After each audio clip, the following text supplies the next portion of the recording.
Zion full gospel ministries of India, Thiruvananthapuram Nedumangad. Bible quiz. 1 പത്രോസിന്റെ ലേഖനം 4-5 അധ്യായങ്ങൾ. 1 പത്രോസ് 4-ാം അധ്യായത്തിൽ എത്ര വാക്യമുണ്ട്? 19 വാക്യം. ജഡത്തിന്റെ കഷ്ടത അനുഭവിച്ചതാര്? ക്രിസ്തു. നാം ആരുടെ പാപമാണ് ആയുധമായി ധരിക്കേണ്ടത്? ക്രിസ്തുവിന്റെ. ആരുടെ ഇഷ്ടത്തിന് ജീവിക്കേണ്ടതിനാണ് ക്രിസ്തു പാപം വിട്ടൊഴിഞ്ഞിരിക്കുന്നത്? ദൈവത്തിന്റെ. കാമാർത്ഥികളിലും മോഹങ്ങളിലും വീഞ്ഞുകുടിയിലും വെറിക്കൂത്തുകളിലും മദ്യപാനത്തിലും ധർമ്മവിരുദ്ധമായ വിഗ്രഹ ആരാധനയിലും നടന്ന് ജാതികളുടെ ഡേഷ് പ്രവർത്തിച്ചുകൊണ്ട് കാലം പോക്കിയത് മതി. ഇഷ്ടം. ആർക്കാണ് കണക്ക് ബോധിപ്പിക്കേണ്ടി വരുന്നത്? ജീവികളെയും മരിച്ചവരെയും ന്യായം വിധിപ്പാൻ ഒരുങ്ങിയിരിക്കുന്നവന്. മരിച്ചവരോട് സുവിശേഷം അറിയിച്ചത് എന്തിന്? ന്യായവിധിക്കായി. അവർ ജഡസംബന്ധമായി മനുഷ്യരെ പോലെ വിധിക്കപ്പെടുകയും ആത്മാവ് സംബന്ധമായി ദൈവത്തിനൊത്തവണ്ണം ഡേഷ് ജീവിക്കുകയും ചെയ്യേണ്ടതിന്. എന്നാൽ എല്ലാറ്റിൻ്റെയും ഡേഷ് സമീപിച്ചിരിക്കുന്നു അവസാനം. ആകയാൽ ഡേഷിന് സ്വബോധമുള്ളവരും നിർമ്മതരും ആയിരിപ്പിൻ. പ്രാർത്ഥനയ്ക്ക്.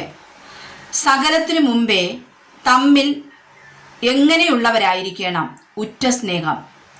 പാപത്തിന്റെ ബഹുത്വത്തെ മറയ്ക്കുന്നത് എന്താണ്? സ്നേഹം. പിറുപിറുപ്പ് കൂടാതെ തമ്മിൽ എന്താണ് ആചരിക്കേണ്ടത്? അതിഥി സൽക്കാരം. വിവിധമായുള്ള ദൈവകൃപയുടെ നല്ല ഗൃഹവിചാരകന്മാരായി എങ്ങനെ ആയിരിക്കണം? അന്യോന്യം ശുശ്രൂഷിച്ചുകൊണ്ട്. പ്രസംഗിക്കുന്നത് എന്താണ്? ദൈവത്തിന്റെ അരുളപ്പാട് പ്രസ്താവിക്കുന്നു. ശുശ്രൂഷിക്കുന്നവൻ എങ്ങനെ ശുശ്രൂഷിക്കണം? പ്രാപ്തിക്ക് ഒത്തവണ്ണം. ദൈവം ആര് മൂലം മഹത്വപ്പെടുന്നു? യേശുക്രിസ്തു. പരീക്ഷയ്ക്കായി സംഭവിച്ചിരിക്കുന്നത് എന്താണ്? അഗ്നിശോധന. ഈ അഗ്നിശോധന എങ്ങനെയുള്ളതാണ്? അപൂർവ കാര്യം. ആരുടെ കഷ്ടങ്ങൾക്ക് പങ്കുള്ളവരാകും തോറും സന്തോഷിച്ചു കൊള്ളുവിൻ. ക്രിസ്തുവിന്റെ. ആരുടെ തേജസ്സിന്റെ പ്രത്യക്ഷതയിൽ ഉല്ലസിച്ചാനന്ദിപ്പാൻ ഇടവരും? ക്രിസ്തുവിന്റെ. ആരുടെ നാമം ഹേതുവായി നിന്ന സഹിക്കേണ്ടി വന്നാലാണ് നിങ്ങൾ ഭാഗ്യവാന്മാരെന്ന് പറയുന്നത്? ക്രിസ്തുവിന്റെ. ഏത് ദൈവാത്മാവാണ് നമ്മിൽ വസിക്കുന്നത്? മഹത്വത്തിന്റെ ആത്മാവ്. എന്തായിട്ട് കഷ്ടം സഹിക്കേണ്ടി വന്നാൽ ലജ്ജിക്കരുത്? ക്രിസ്ത്യാനി. ഏത് നാമം ധരിച്ചിട്ട് ദൈവത്തെ മഹത്വപ്പെടുത്തണം? ക്രിസ്ത്യാനി. ന്യായവിധി എവിടെ ആരംഭിപ്പാൻ സമയമായി? ദൈവഗൃഹത്തിൽ. പ്രയാസേന രക്ഷ പ്രാപിക്കുന്നത് ആര്? നീതിമാൻ. പ്രാണനെ ആരിൽ ഫലമേൽപ്പിക്കണം? വിശ്വസ്തനായ സൃഷ്ടാവിൽ. എങ്ങനെയുള്ളവർ നന്മ ചെയ്തുകൊണ്ട് പ്രാണനെ ഏൽപ്പിക്കണം? ദൈവ ഇഷ്ടപ്രകാരം കഷ്ടം സഹിക്കുന്നവർ. 1 പത്രോസ് 5-ാം അധ്യായത്തിൽ എത്ര വാക്യങ്ങളുണ്ട്? 14 വാക്യം. ഒരു കൂട്ടുമൂപ്പനും ക്രിസ്തുവിന്റെ കഷ്ടാനുഭവത്തിനു സാക്ഷിയും വെളിപ്പെടുവാനുള്ള തേജസ്സിനു കൂട്ടാളിയും ആര്? പത്രോസ്. നമ്മുടെ വിചാരണയിലുള്ള ആരുടെ ആട്ടിൻകൂട്ടത്തെയാണ് മേയിച്ചുകൊള്ളുവിൻ എന്ന് പറയുന്നത്? ദൈവത്തിന്റെ. നിർബന്ധത്താലല്ല, ദൈവത്തിന് ഹിതമാം വണ്ണം മനഃപൂർവമായും ദുരാഗ്രഹത്തോടെയല്ല, ഉന്മേഷത്തോടെയും ഇടവകകളുടെ മേൽ കർത്തൃത്വം നടത്തുന്നവരായിട്ടല്ല, ആട്ടിൻകൂട്ടത്തിന് മാതൃകകളായി തീർന്നുകൊണ്ടും എന്താണ് ചെയ്യേണ്ടത്? അധ്യക്ഷത. ഇടയശ്രേഷ്ഠൻ പ്രത്യക്ഷനാകുമ്പോൾ നാം എന്താണ് പ്രാപിക്കുന്നത്? തേജസ്സിന്റെ വാടാത്ത കിരീടം. ഇളയവർ ആർക്ക് കീഴടങ്ങി ഇരിക്കണം? മൂപ്പന്മാർക്ക്. എല്ലാവരും തമ്മിൽ തമ്മിൽ കീഴടങ്ങി ഡേഷ് ധരിച്ചുകൊള്ളുവിൻ. താഴ്മ. ദൈവം ആരോട് എതിർത്തു നിൽക്കുന്നു? നിഗളികളോട്. ദൈവം താഴ്മയുള്ളവർക്ക് എന്തു നൽകുന്നു? കൃപ.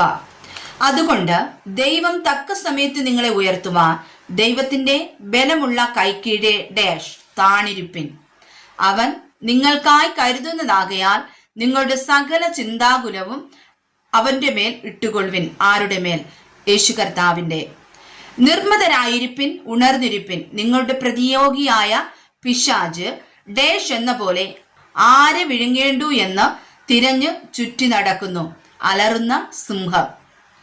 ലോകത്തിൽ നിങ്ങൾക്കുള്ള സഹോദര വർഗത്തിന് ആ വക കഷ്ടപ്പാടുകൾ തന്നെ പൂർത്തിയായി വരുന്നു എന്നറിഞ്ഞ് വിശ്വാസത്തിൽ സ്ഥിരമുള്ളവരായി അവനോട് എതിർത്തു നിൽപ്പിൻ. ആരോട്? പിശാചിനോട്. എന്നാൽ അല്പകാലത്തേക്ക് കഷ്ടം സഹിക്കുന്ന നിങ്ങളെ ക്രിസ്തുവിൻ തൻ്റെ ഡേഷ് വിളിച്ചിരിക്കുന്ന സർവകൃപാലുവായ ദൈവം തന്നെ യഥാസ്ഥാനപ്പെടുത്തി ഉറപ്പിച്ച് ശക്തീകരിക്കും നിത്യ തേജസ്സിനായി. ബലം എന്നേക്കും ആർക്കുള്ളത്? ക്രിസ്തുവിന്. വിശ്വസ്ത സഹോദരൻ ആരാണ്? സില്യോനോസ്. നമ്മുടെ സഹവൃതിയായ സഭ, ബാബിലോണിലെ സഭ. പത്രോസിന് മകൻ ആര്? മർക്കോസ്. എങ്ങനെ തമ്മിൽ വന്ദനം ചെയ്യണം? സ്നേഹ ചുംബനത്താൽ. ആരിലുള്ള എല്ലാവർക്കുമാണ് പത്രോസ് സമാധാനം ഉണ്ടാകട്ടെ എന്ന് പറയുന്നത്? ക്രിസ്തുവിലുള്ള. ആകെ എത്ര അധ്യായം ഉണ്ട്? 5 അധ്യായം. ആകെ എത്ര വാക്യമുണ്ട്? 105 വാക്യം. ഒരേ വാക്യങ്ങളുള്ള 2 അധ്യായങ്ങൾ ഏതൊക്കെ? 1ഉം 2ഉം അധ്യായം 25 വാക്യങ്ങൾ വീതം. ഏറ്റവും ചെറിയ അധ്യായം ഏതാണ്? 5-ാം അധ്യായം 14 വാക്യം.